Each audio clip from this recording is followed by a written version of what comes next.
Hi, everyone, and welcome to another episode of She Plays Games, the podcast where we celebrate women in the video games industry. I'm your host, Lauren, and I've been working as a journalist and content creator in the games industry for the last 10 years.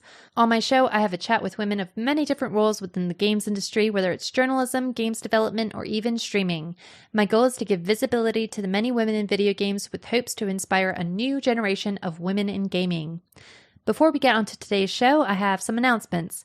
First, I want to give a shout out to our Patreon supporters, Leah Dungay and Jean Leggett. By supporting the SPG Patreon, you're helping me to grow SPG even more and covering the costs for things like hosting and transcriptions. At the moment, I only have one tier, so you can donate what you like to the show, and hopefully in the future I can open up additional tiers and hold more initiatives like SPG 100. Also, anyone who signs up will get a shout out like this on future episodes and in the episode pages. If you'd like to check out the Patreon for yourself, it's patreon.com/sheplaysgames. And now for today's episode, I am speaking with Jade Leamcharaskul. Jade is currently an audio producer for Silver Rain Games. In this episode, we discuss her transition coming from a freelancer to an in-house role during lockdown and how she's bringing together professionals and students in the games industry as the Organiser and Community Leader for Game Dev London. This is episode 46 of She Plays Games.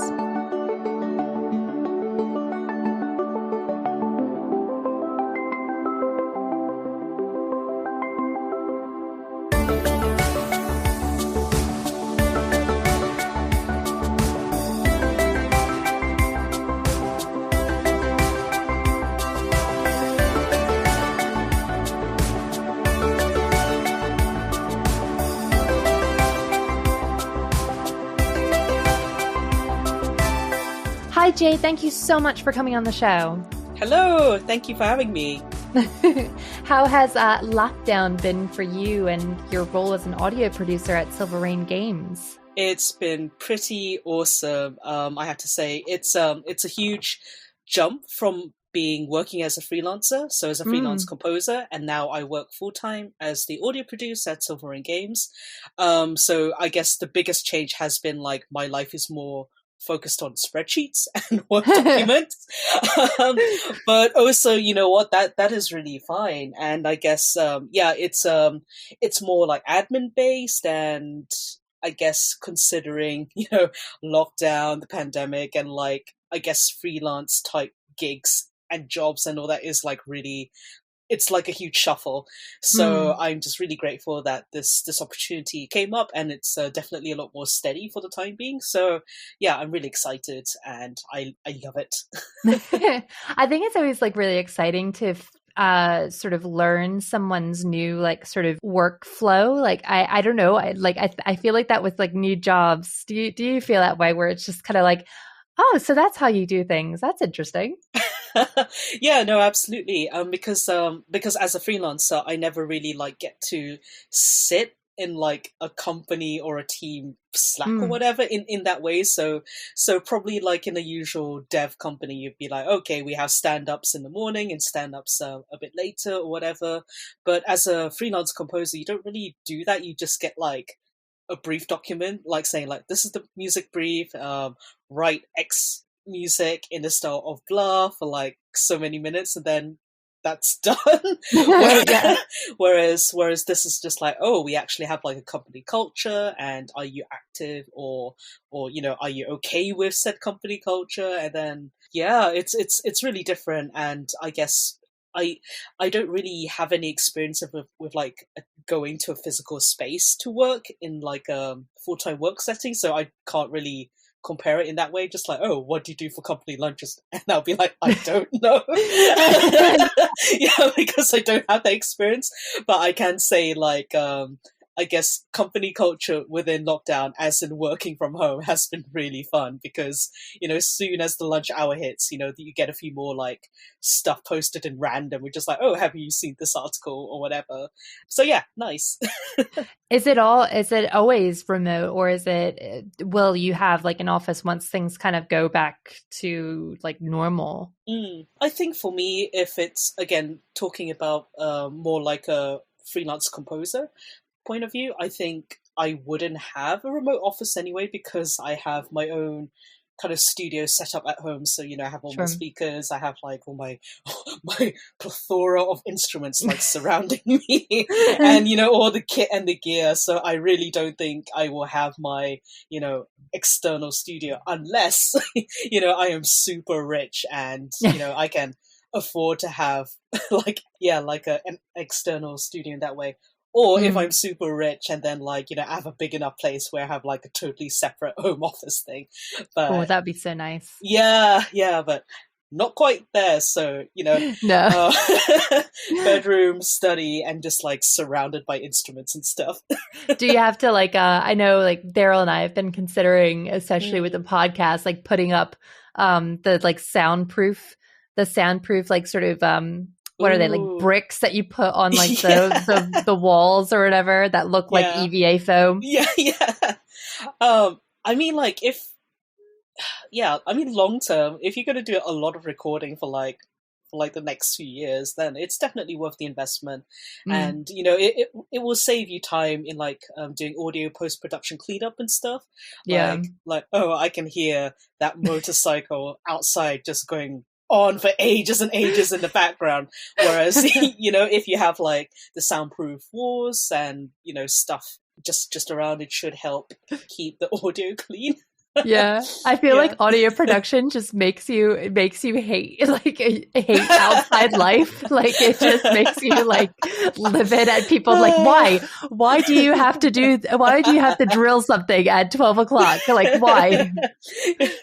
So I can imagine you like shouting at the birds outside, like "Shut up!" Or you're tweeting too loud. Yeah, or people just walking outside, just like you walk too loudly. God damn it! I just start that all over again. Goodness gracious! Yeah, but yeah, no, I mean, it's amazing, and it's great that you're now this audio producer, and actually.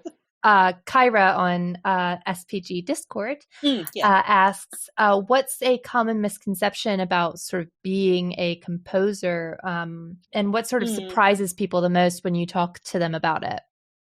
Sure. So from a composer point of view, I think what definitely really threw me was that it was the amount of business knowledge and know-how you kind of needed to have, because so my understanding was just like, oh great, okay, I went to university, I got my music degree, and just like, cool, I'm a full-time composer now, kind of. And then if you're trying to get into the games industry specifically, it's I guess the one thing that hit me the most was just like, oh, there's not really any composer jobs out there. It's so competitive, and I've been in the industry for 10 odd years, and I've only seen maybe 4 or 5 job listings, like official job listings on job boards and all that for composer. So it's difficult in that regard. And then I guess the other big thing that really was I struggled a little bit was I guess the freelance gig type way of working. So it's very different from the whole you go to your office and work 9 to 5 Monday to Fridays, and then you're kind of done.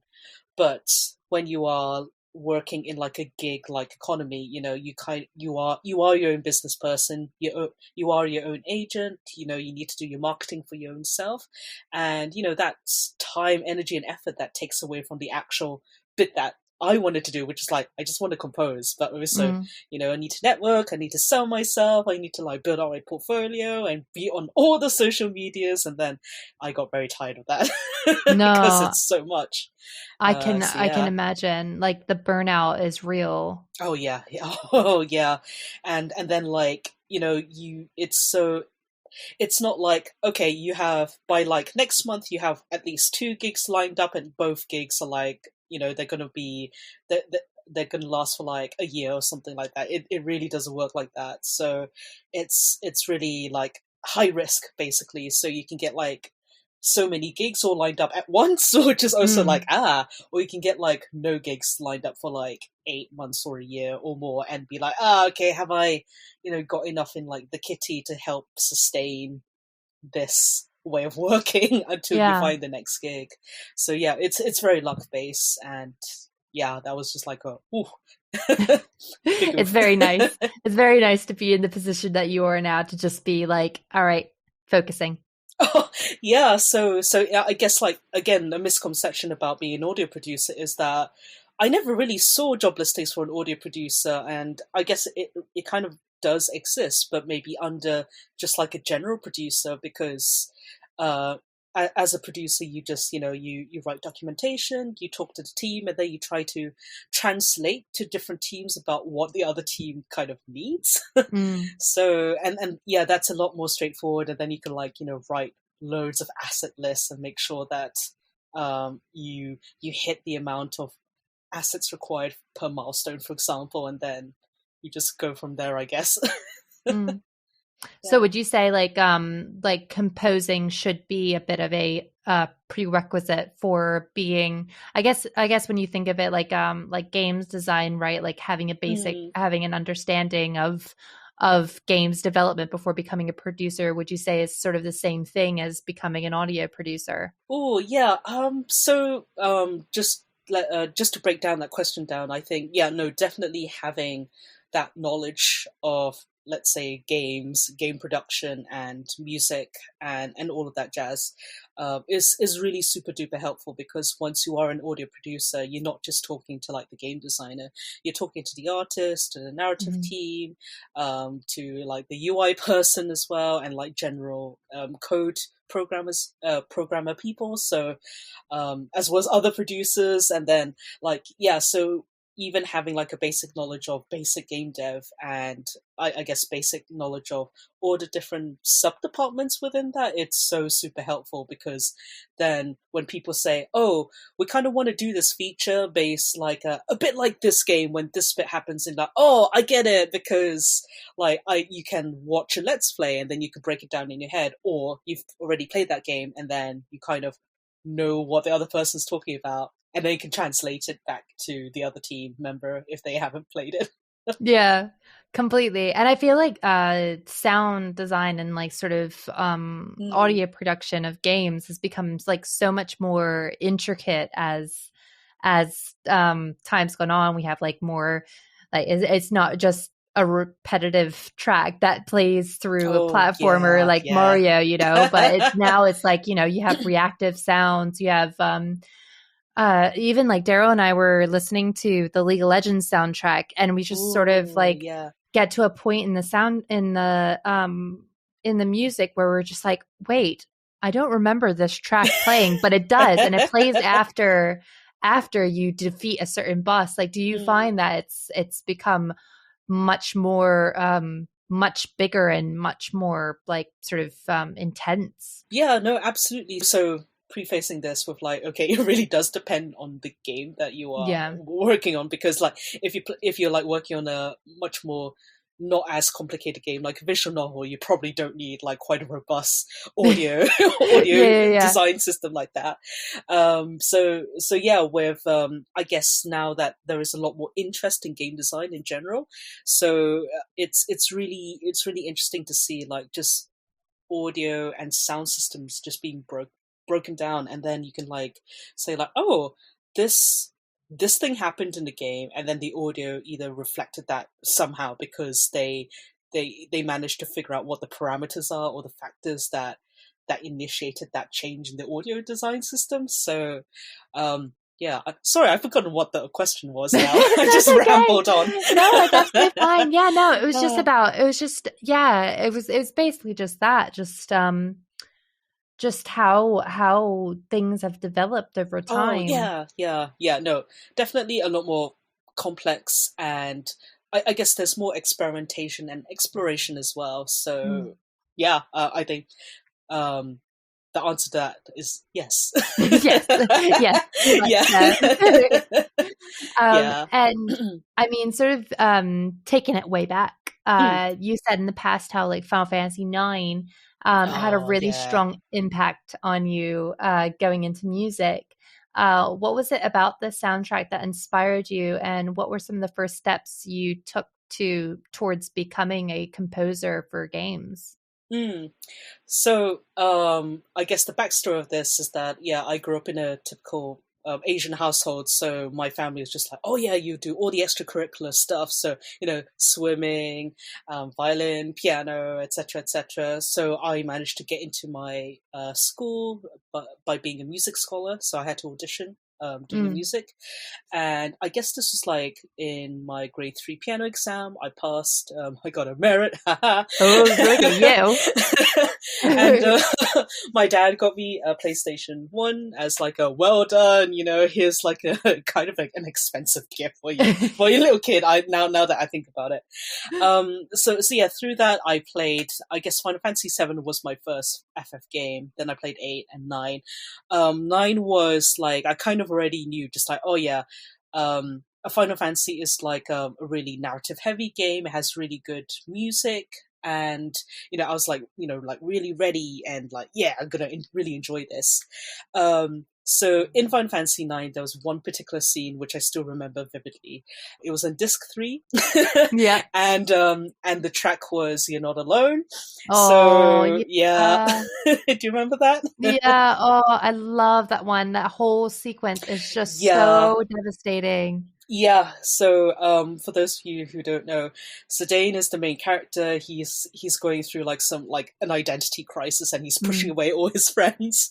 Oh, completely opposite from what he is throughout like the entire game. You're just kind of like, oh my god, who is this horrible person?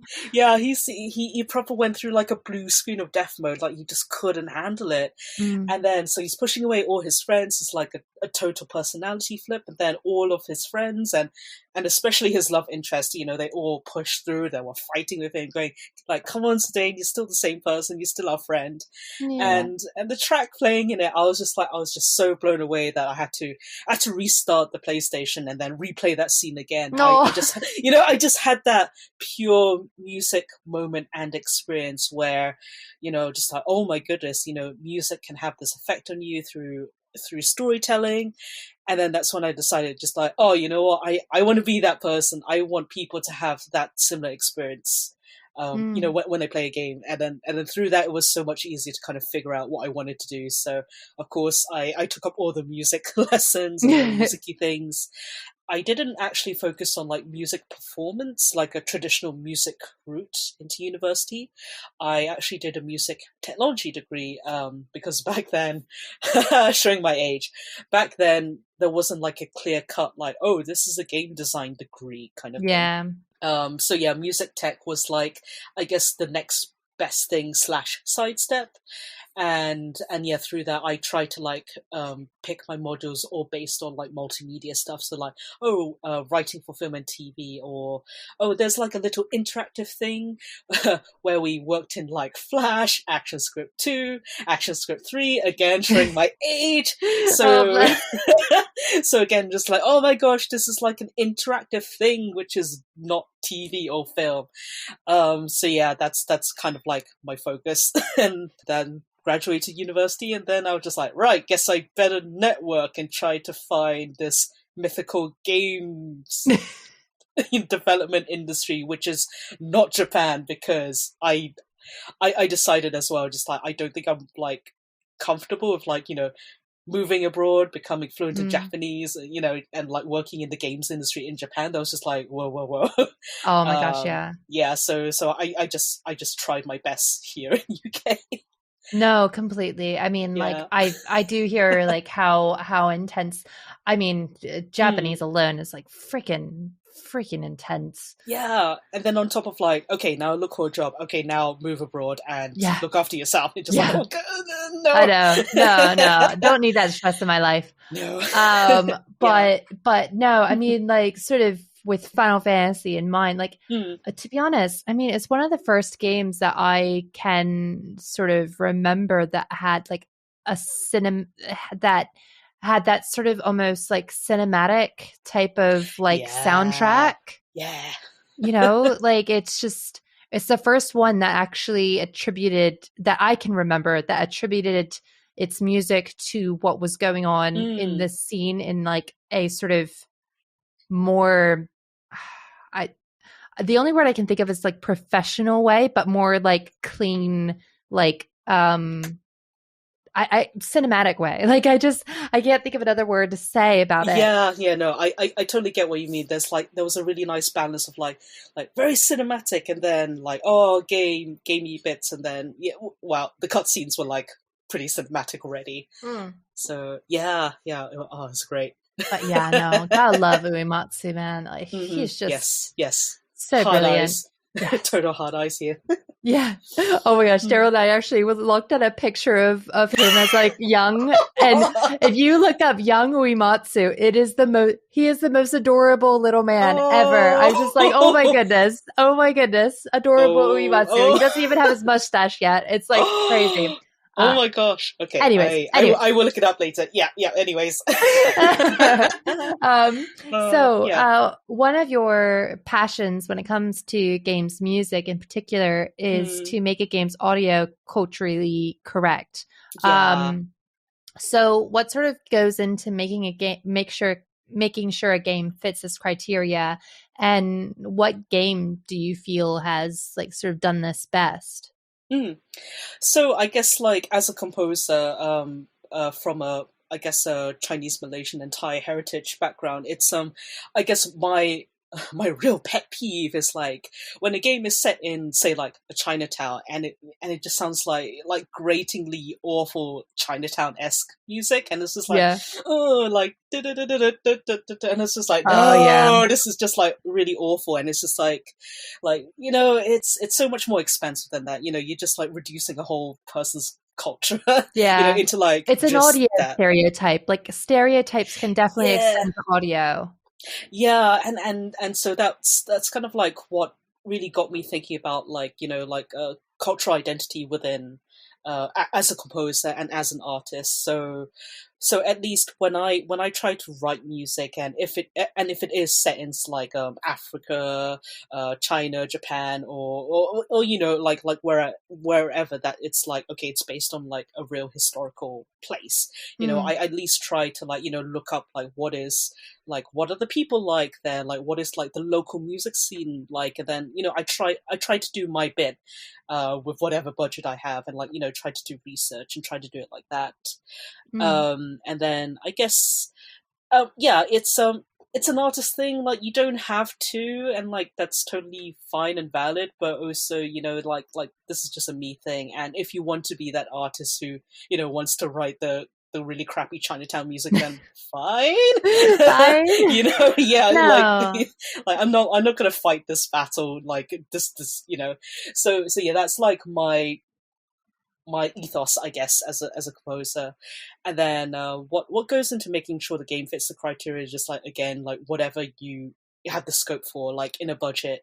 We can't all be like, is it Ludwig Göransson, just like going to Africa and studying with the masters, and like coming back and like working so closely and really integrated with the local musicians. Like we don't have the budget for that. No. Or again, I guess like who is the composer for Ghost of Tsushima? Like you have that big budget to like go out there and work with actual local musicians. So it's do whatever you can within your own scope and budget. And what game do you feel has done it the best? So before, I'm going to have a huge shout out to Sleeping Dogs, because they handled, I guess the language was what made it like really authentic for me. Like you can have like Chinglish, so it's like a mashup of English and Chinese, and then you can have pure Cantonese because it's set in Hong Kong, and then also just pure English as well, depending on which characters. And I found that that resonated to me, especially hearing Chinglish. And it's just like, oh, that's how I talk at home with my mom. So, oh, bless it. So I'm just like, oh my gosh, I'm like so that like the audio aspect of that was done really well. And I guess music wise, Genshin Impact, that's that the use of music and the Chinese instruments there, and the Chinese way of approaching composition as well. Like you can hear it. There's a flavor to it, which I can pick up. I don't have the words necessary to describe it, but I can hear it. So those two games, check them out. No, definitely. I think that is the thing. I think like, when you know when it's coming from a place of heart rather than just Yeah, a place of like, oh well, we just need something that sounds like that kind of sounds like that culture, yeah. and we'll just stick with that. I'm like, for some reason I'm constantly like in my brain it's constantly saying about like Shenmue. Like, how do you feel, have you played Shenmue? Oh no, I haven't. I know uh of it though, and mm, people they talk about it a lot, but yeah, yeah, no. the music of that is like it's Yeah. really it's really great. Okay, um I'll check it out but after this. but no, I think it is really important because, Hmm. like, just as much visual wise, like audio wise, we we should have that responsibility to make sure that it's authentic to the places that we're choosing Yeah, um for the game, because music is like such an it is honestly like just as important yeah, as a lot of the other things, and it can actually make a game have like legendary status as well, I feel like. absolutely. Yeah, yeah. Once if you can hit it just right, and if a soundtrack does hit that status, and you're like, whoa! But then also, if you know, like, oh, this is authentic. I don't know. That just feels that's like an added layer of like sweetness. Like, oh yeah, Yeah, that feels good. So yeah. yeah, Mm. completely. Like, you just yeah, like I can think of so many games where I will overlook like most of the stuff of the game as just because the soundtrack is so fitting. Yeah, yeah, no, you know absolutely. um Guilty pleasures there. I know, completely. And Mm. so next I have Vito on the Hmm. She Plays Games Discord. Said, I see that there are almost never any job opportunities, and you sort of said before, for Mm. sound designers in job boards. How do you feel it best for someone looking to enter this career to go about establishing themselves? And are there any like sound design groups that you know of to go for advice? Yeah, so audio jobs are a bit far and few in between in general. There are definitely more sound design jobs as opposed to full-time composer slash composition jobs. So, yeah, you just need to like keep digging and looking, but they do technically exist. It's just not as, I guess, frequent as say, oh, we're looking for like a junior programmer Yeah. or senior programmer even. Programmers are like, like gold dust in this industry, really. Yeah. Always a lot happening in there. But anyway, so yeah, I guess the best thing to do is like if you are a sound designer, is really the next point up is to definitely get quite good at using audio tools like Wise or Fmod or anything interactive like that, just because I feel like the industry is like always split into two. It's just like Unreal Engine and Unity, and then on the Yeah. audio side, it's just like Wise or Fmod. Yeah. So yeah, if you can get quite good at the technical aspects of that with Wise and or Fmod, if you're that kind of person, then absolutely do go for it, because that opens the doors to like so many different things, and like, oh hey, you can do cool audio things like even reactive audio or adaptive audio when you do it like this, and then blow the socks off your interview or something. Yeah. Yeah, so if you can do any kind of small projects like that, even having a dev blog and say, hey, oh, I'm going to tackle this particular problem in Wise or follow a tutorial, that's always really good. And then I guess the next step from that is join as many game jams and be the designated audio person, Mm. because that people are always looking for audio people within game jams, I find. So yeah, there is hope. Yeah. Yeah. There is a chance out there. And then are there any sound design groups? Oh, join my game dev lunch group, because um, we actually do have quite a lot of audio people. I'm not going to say unfortunately. I'm just going to take that as an Yeah. opportunity. No, no. we That we is what we have have. yeah, we have a lot of audio people, but then because we have a lot of audio people in the game dev London group. Sorry, I said lunch group. Yeah. I always see it as a lunch group because it was formerly known as Game Dev Lunch. Now it's Game Dev London. So apologies to Stu and Adam listening out there, just going like, Jade, you can't even get the name of your group right. Oh my God, it's absolutely fine. It's absolutely fine. But yeah, so every Monday there is like a sound design workshop happening. We have a community workshop leader there.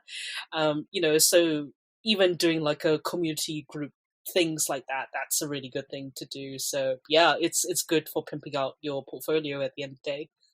Oh, completely. And I think like that's probably where you find so many like fun projects that you wouldn't normally like come across as well, doing game jams especially. Absolutely. Yeah. It's like once you're in a community and the community is quite active in like, hey, let's do a game jam or a community challenge or whatever, then when you're doing it with other people, it just makes things so much easier. Yeah, completely. And then actually, I mean, even on the subject of Game Dev London, you are the organizer and community leader for Game Dev London, which under normal circumstances meets for a special lunch at Pankhurst Square Library in London. But currently you've been hosting Discord lunches. What should people expect from a Game Dev London event, and where can people find out more information? Cool. So yeah, this is where even I still get mixed up between lunch and London. Yeah, completely. They're both L's, you know? Yeah. It's always still a GDL in my head. So as an organizer, I still actually host Game Dev Lunches. So they're monthly lunchtime social meetup groups. We meet up in St. Pancras Square Library, so that's just like a local library down mine, and we just sit in the cafe area and we just, be socializing and talking about game dev. And then I will look up to the balcony and hopefully like the security guard isn't giving me an evil eye because we are still technically in the library. And then when we're all like being really excited talking about games and game dev, we can get a little bit loud. Yeah. So that's something you can kind of expect if we start doing our physical meetups again. Yeah.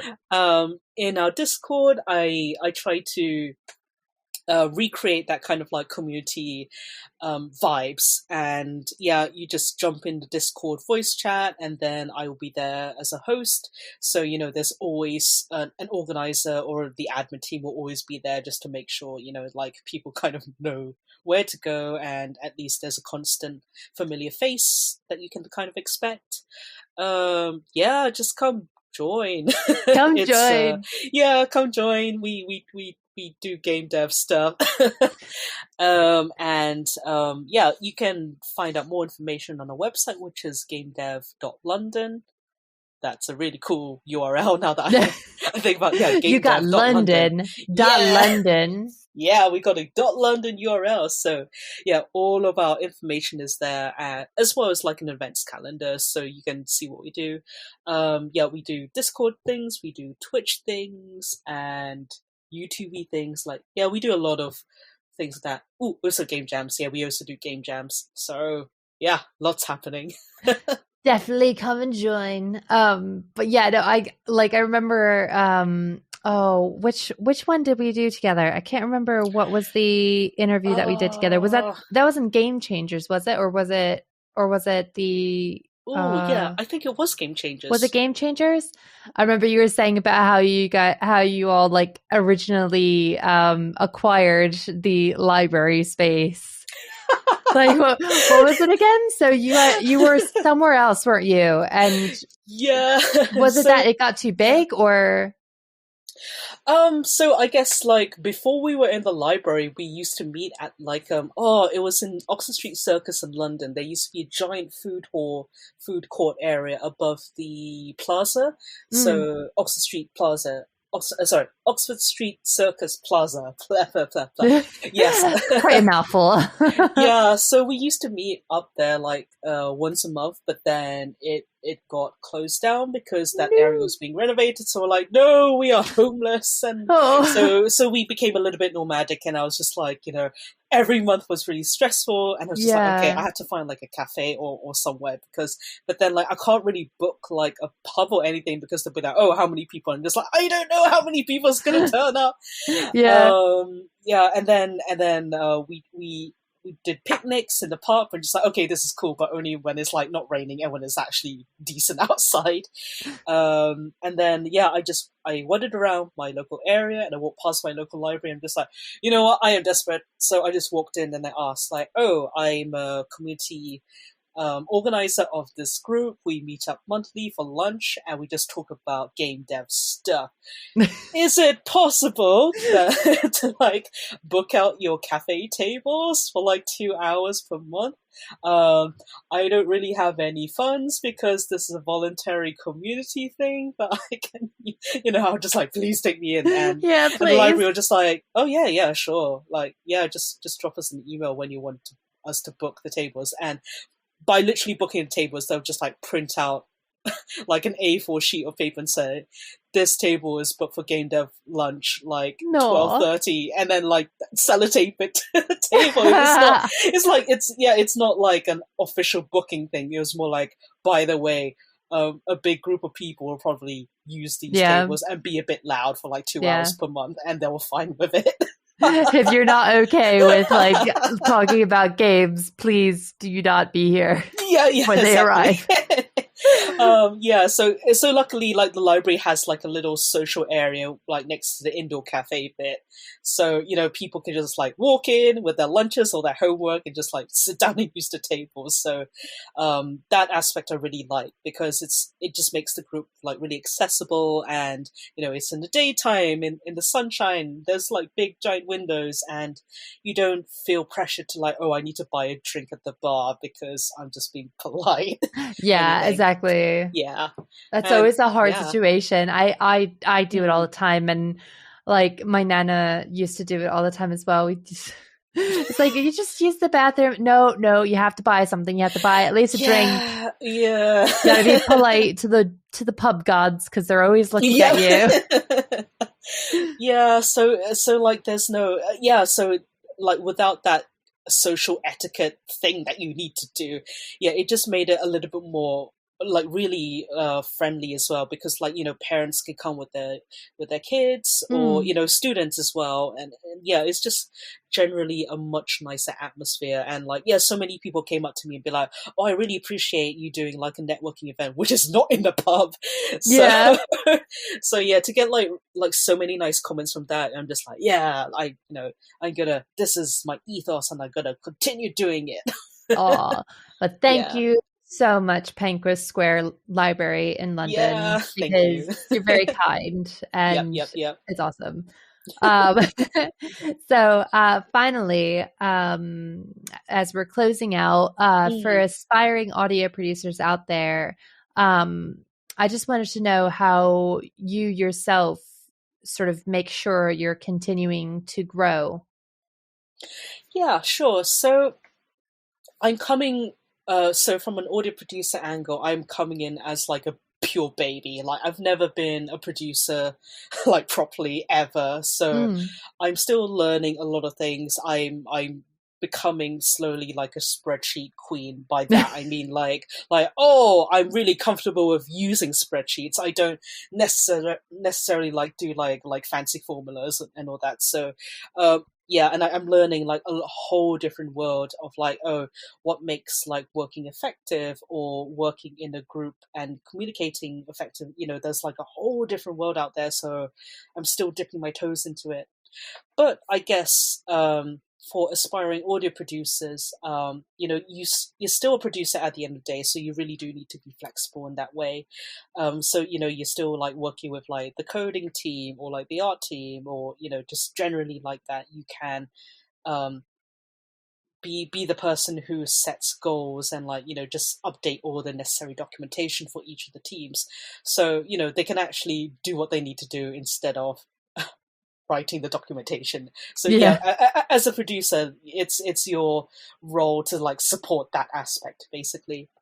For the audio part, I guess, there are different ways about it you can do it. You can be a musician, or you can be like quite technical about it.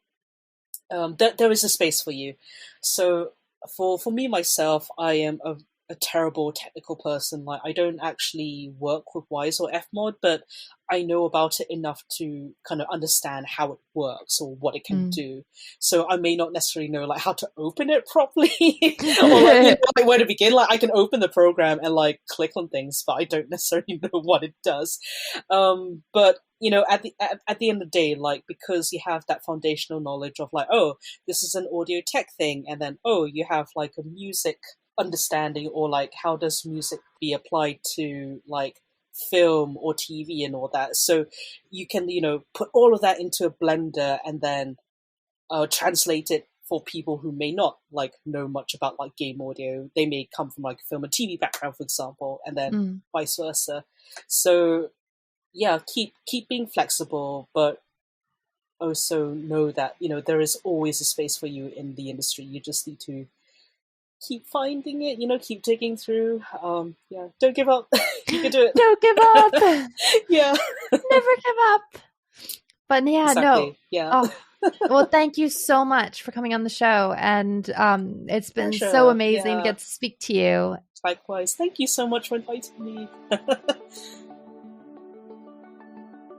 That's it for this episode of She Plays Games.